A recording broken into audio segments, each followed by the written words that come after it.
Yes, welcome. Welcome to the Lord Petty Podcast. The only place in the world where we love everybody. We make fun of everything. I am your host. My name is Rodney. My name isn't actually Lord Petty, even though it turned into that through this podcast, and then that somehow became my bond. But welcome. Thank you for tuning in. If you enjoy this podcast, please be sure to leave a rating, post it somewhere, tell somebody, market it, do something that you can. And I appreciate that, so I can sell dildo ads or something. But I don't know. I don't need your fucking money. You see me? Goddamn, I've been twisting wrenches down at the fucking factory all day. Getting them airplanes up in the air. Dude, being in Texas, San Antonio specifically, because I spent ample time in Austin trying to be a stand-up comedian, and I just realized that I don't have that thing to me where I'm fine with being out till 3 a.m. every night and bombing in a shithole like every night and just eating my balls. There's just not enough, especially in Austin when like everybody's trying to be a comedian. It didn't get me riled up. You know what I mean? It was a good experience. I'd definitely do some more in the future. I've got some joke premises and stuff that I've been keeping in the vault. But the thing about it too, like being around a bunch of comedians, because it's kind of like everybody's competing to be the funniest person, obviously. But then after a while, people that are trying to be funny aren't funny to you at a certain point. You know what I mean? Unless somebody's just a really good comedian. Somebody can be really funny on stage and just be a real drag in real life because they're so sad and miserable and depressed and broke and yada. And they're putting so much effort into this on-stage act to where their personality in real life is really lacking because it's so consuming and soul-absorbing as it should be, you know, when you're passionate about something. But then you get the opposite as well, where you meet people that don't even know they're funny and they are just the fucking characters that make me get out of bed. And so going from being around a bunch of people trying to be funny and me respecting that, because I love being around creative people. Don't get me wrong. I love being around creative people. That's why I love LA so much. I love being around creative people, motivated people, people with a dream, people. But coming to San Antonio and just working at like a blue collar place again and just being around these fucking characters, dude, is so much funnier. Like if your brain is rooted in the comedy world and, you know, making content, just if you're just kind of a funny person, like if you're able to pick up on the nuances of life and you get thrown into an environment like a fucking blue collar environment and be around these guys, dude, it is astounding, the hilarity. Like today I was sitting by my buddy's desk in his office, and I out of the corner of my eye. So when you get on the airplane, you have to wear a bump cap or a hard hat, steel toe shoes, and safety glasses, right? That's just it's the law. And so I'm still wearing my hat right now. So I just got off work, even though I haven't been on the airplane in like 3 weeks, but I always wear my bump cap. Some people don't like wearing them. I don't mind wearing it. You don't got to swap shit out. Just is what it is. If I knock my big old fucking noggin on something, it won't hurt. I can just headbutt people I don't like. But so I'm sitting at my buddy's desk and I see out of the corner of my eye, I just see this like big ass guy and I see a cowboy hat going, you know? And then I look and then I notice it's a hard hat though. And the guy has a cowboy hat, hard hat. And I do a double take, right?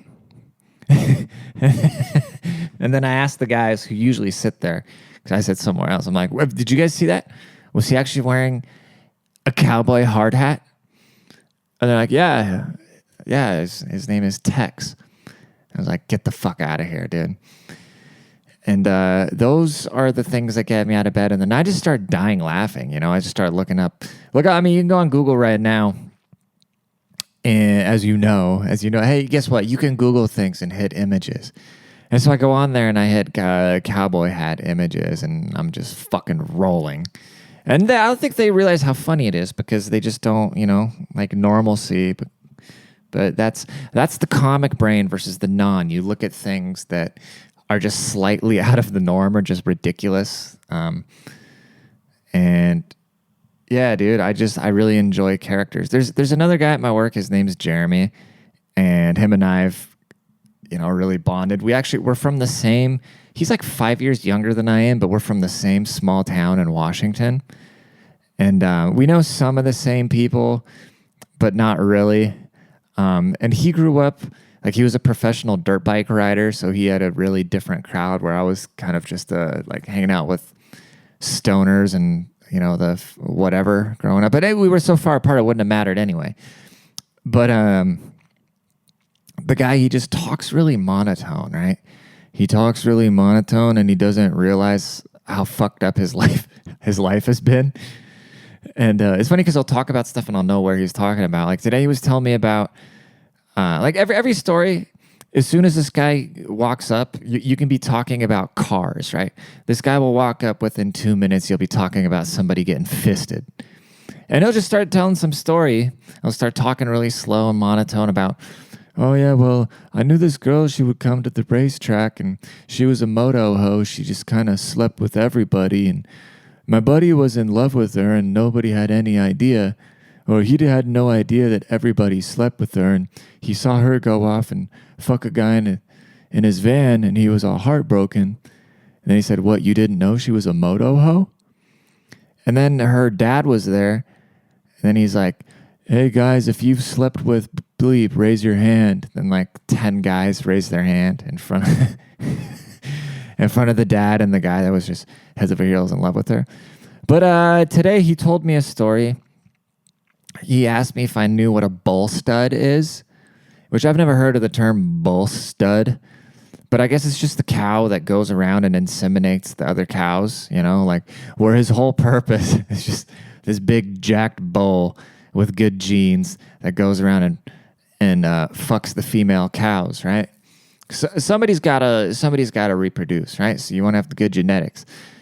And he was telling me that he was like 9 and he was at his grandpa's farm, and and I told him if there's reincarnation, I want to come back as a bull stud. So my whole purpose is just going around. He's like, yeah, until you break your fucking dick and they got no use for you. That's what happened to my uncle's bull stud. He came and then he seized up and then he just fell down on his big old 4-foot cock and broke it in half.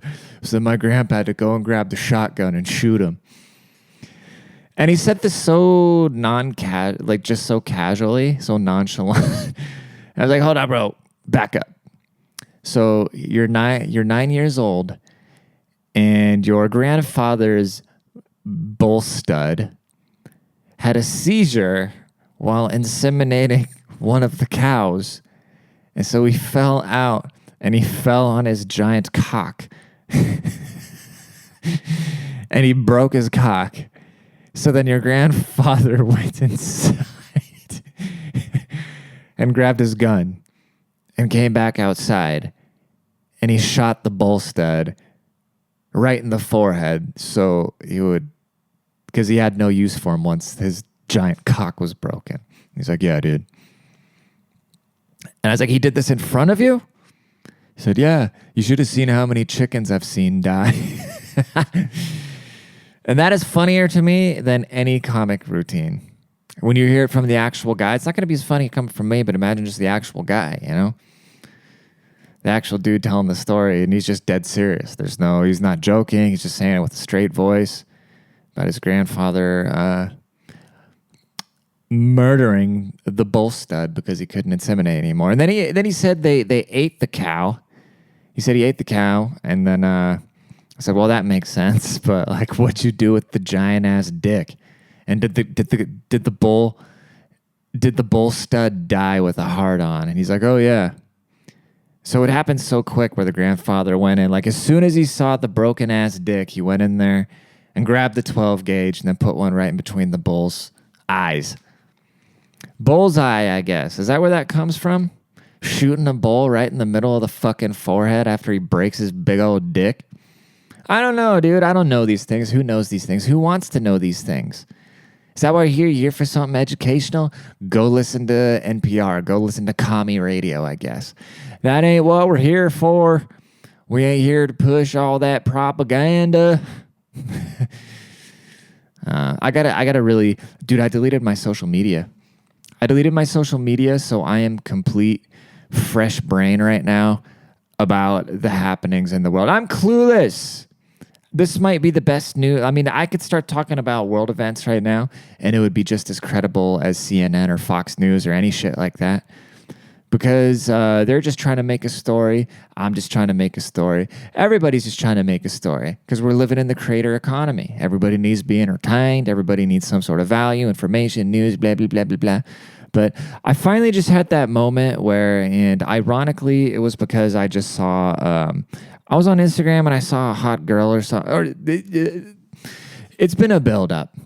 It's been a buildup where I can only fathom so much stupid because I see it online constantly. And I made a MySpace when I was like 14 years old, and I had a big old afro, some buck teeth with my pasty white skin.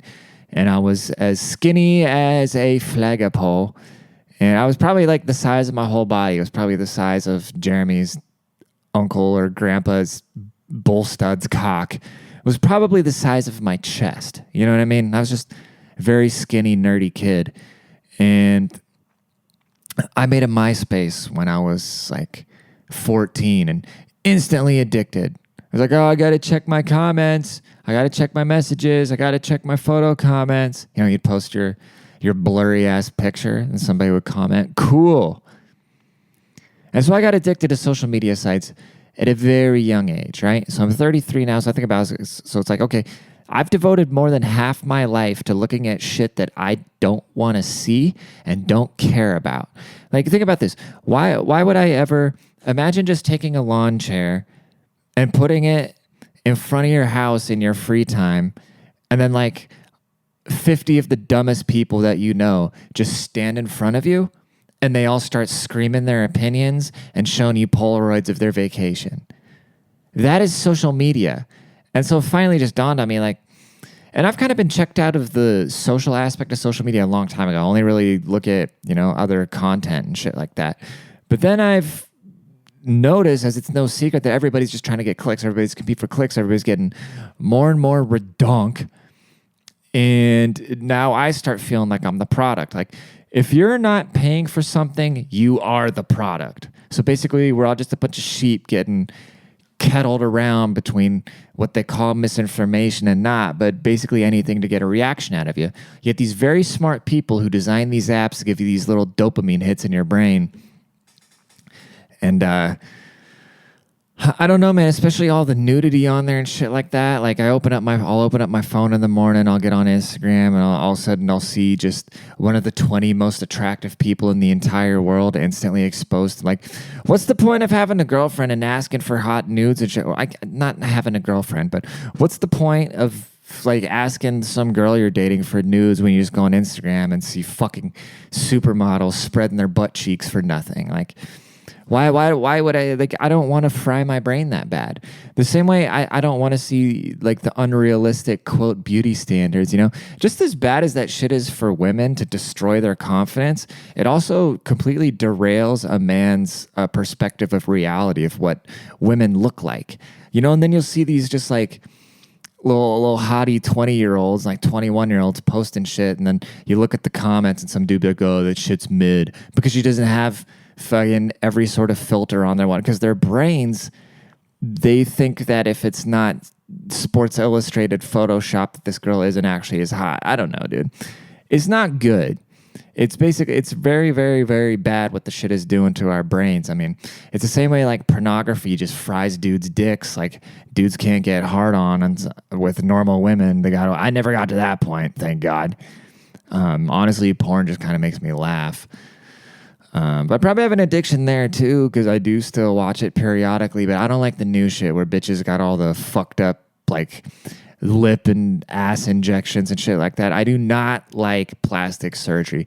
If you're already extremely ugly, you might as well just shoot the fucking dice and get some plastic surgery and see what happens. But you see it over and over. You see these very beautiful girls go out and just completely destroy their face for no reason because some stupid fucking magazine has some dumb bitch with like some big blown up lips on it. Now you get this beautiful girl that'll go out and just completely ruin herself. But you know, if that's I do this for myself, bullshit. Like, oh, I do this, yeah, bullshit. I saw a girl on TikTok. This is one of the straws that broke the camel's back too. This chick. She posted an old picture of herself where she was still like attractive. I mean, just like a normal attractive girl. If you saw her at a bar, you'd definitely go talk to her. And then she turned into bleach blonde bimbo with huge tits. And then she's showing how she had a carlet or an elevator for her Range Rover in her Miami apartment. Because she went out and found some like rich fucking guy who, of course, you never see on her TikTok because she's just using him for his money, obviously. And then so I'm scrolling through her thing, just I'm kind of curious, like, all right, I kind of want to see her lifestyle now. And I scroll down, and she's got a video where she's giving like a motivational TED talk about how to achieve your dreams and showing about how she went and got her tits done. So in her mind, she accomplished something. You know what I mean? Like that is her scope, like her intelligence scope, is that she thinks she accomplished something, which I guess she did, because if I could do that, I don't know, I'd probably try to do it. I don't know, dude. God, I wish I was fucking, I wish I was into guys so I could go wrangle just some fucking billionaire gay dude. Some fucking Wall Street Joe Exotic, just be one of his fucking... for, you know, can you imagine? Okay, this is a weird thought, but I can't imagine how good it must feel for gay guys to just finally just let the gay rip. You know what I mean? So like, imagine you've been suppressing that your whole life, just pretending to be just a basic bro, just having to pretend that you're into the sports and stuff like that, and then one day you're just done bottling up all the fabulous within you, and you're finally just like, you just let it all out. You just go fuck a bunch of guys and go do whatever you do, you know? Like, what's the difference between a bottom and a power bottom? Actually, I don't want to know. Don't answer that question. It's none of my business. But that just must be like pulling a fucking thorn out of your hand, you know? Just going from like normal guy to just pull that thing out. Say, fuck you, dad, or whoever it is you're scared of, and then you just let the fabulous fly, dude. That must be, shout outs to those guys. That must just be like being a guy and walking into a Vietnamese whorehouse. Like, you just fucking let out your dirt bag, you know? But different. Please. You can go on Amazon and buy some merch for the low, or go on my website, lordpetty.com. I would say go follow me on Instagram and shit like that, but it's deleted right now, so we're just shooting this off into the void, so we'll see what happens. Shooting this off into the void with no promotion. You're the only promotion there is. I appreciate you being here. I'm still pretty set on there only ever being 200 episodes, so unless this thing monumentally starts growing. So that is up to y'all. My social media is gone. Depending on how this thing grows, it'll go past 200 episodes or not. If it doesn't go, I will let you know if it's going past 200 or not, but you will know just by the lack of episodes coming out. So go and tell somebody if you want to keep this train rolling. I'm not saying that as like a weird little marketing threat. I'm just kind of serious because got to start seeing a bigger return. Okay? And I think that's that, folks. Appreciate y'all. Thank you for tuning in. Go purchase my book if you haven't yet. You can get that on Amazon, The Petty Principles Volume 1. And y'all motherfuckers take care of yourself. Love y'all. Peace.